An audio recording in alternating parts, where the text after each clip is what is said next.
All right, welcome to today's Explainer, where we're going to do something a little different. We're going to put Shakespeare's most famous protagonist squarely on the modern analyst's couch. For centuries, right, audiences have debated the mind of the Prince of Denmark. But today, we're going to look at the text through a completely different, highly clinical framework. So let's just dive right into this central question, because I want to challenge everything you thought you knew about the melancholy prince. What if we've been misdiagnosing him this whole time?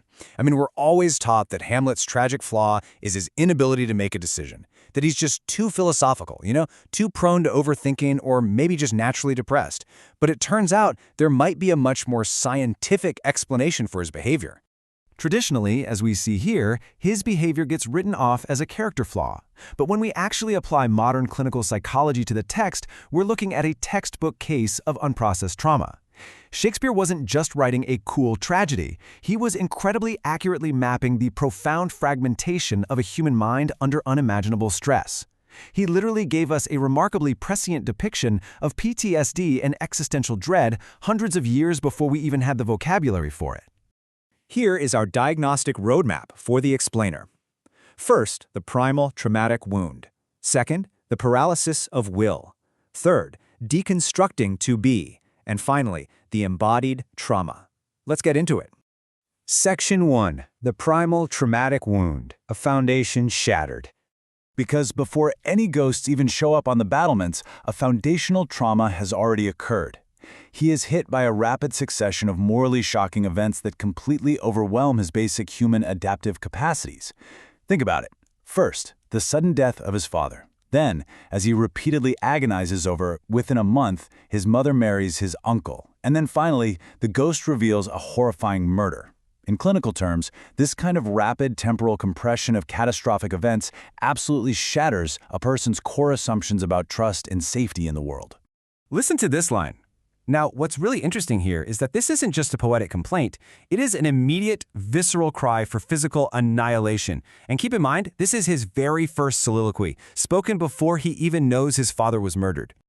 Breaking this down, we are witnessing the raw, unfiltered symptoms of a foundational trauma that has catastrophically undermined his existential stability. He describes the world as weary, stale, flat, and unprofitable. That's a classic indicator of his psychic implosion.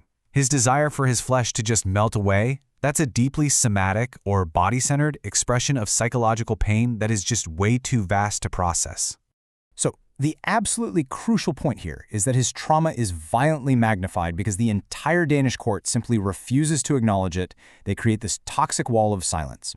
Clinical psychologist Judith Lewis Herman calls this an ecology of denial. I mean, Claudius literally tells Hamlet his grief is unmanly while the whole court is busy celebrating a wedding. This gaslighting deeply, deeply isolates the survivor, making that original wound exponentially worse. Moving on to Section 2, the paralysis of will, delay as constriction. Let's re-examine what critics have long called his delay. When we map Judith Lewis Herman's trauma triad directly onto the text, things really start to click.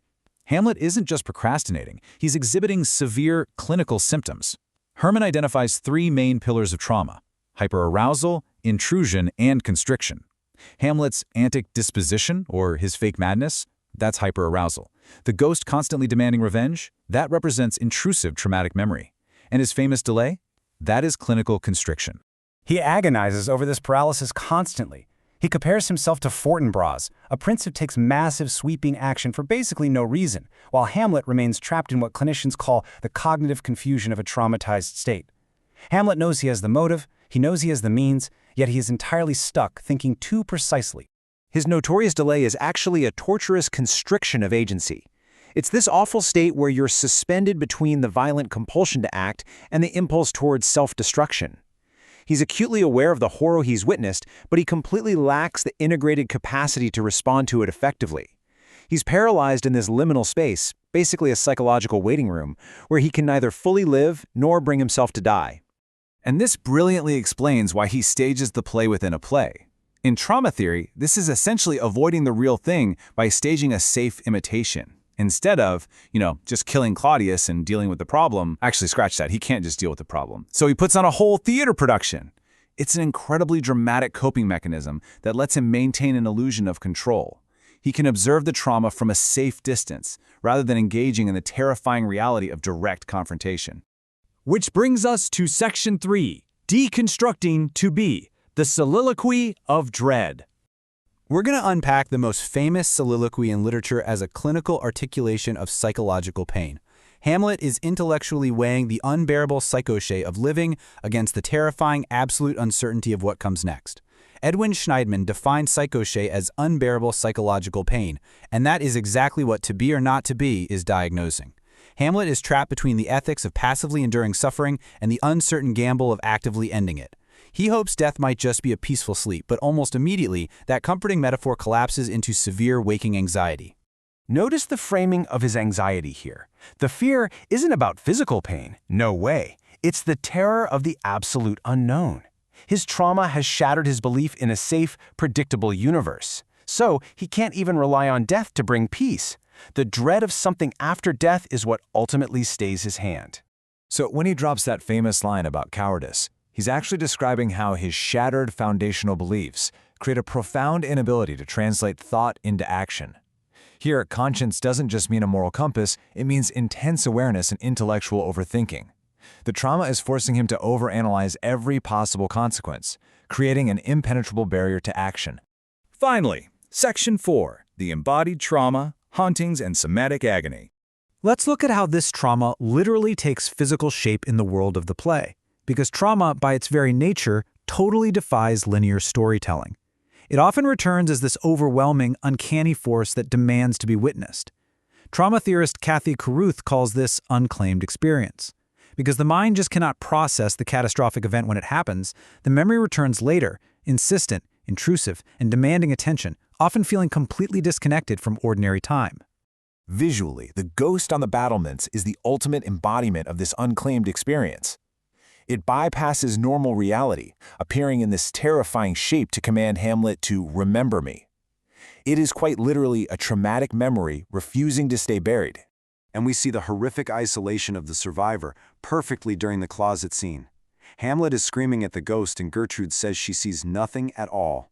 This captures perfectly how a trauma survivor's subjective reality, no matter how intense and painfully present it feels to them, is frequently dismissed by others as mere delusion. Imagine how deeply that invalidation compounds the wound. But beyond the literal ghosts, his suffering is palpable in his own flesh, culminating in this nauseated, visceral revulsion toward mortality itself in the graveyard.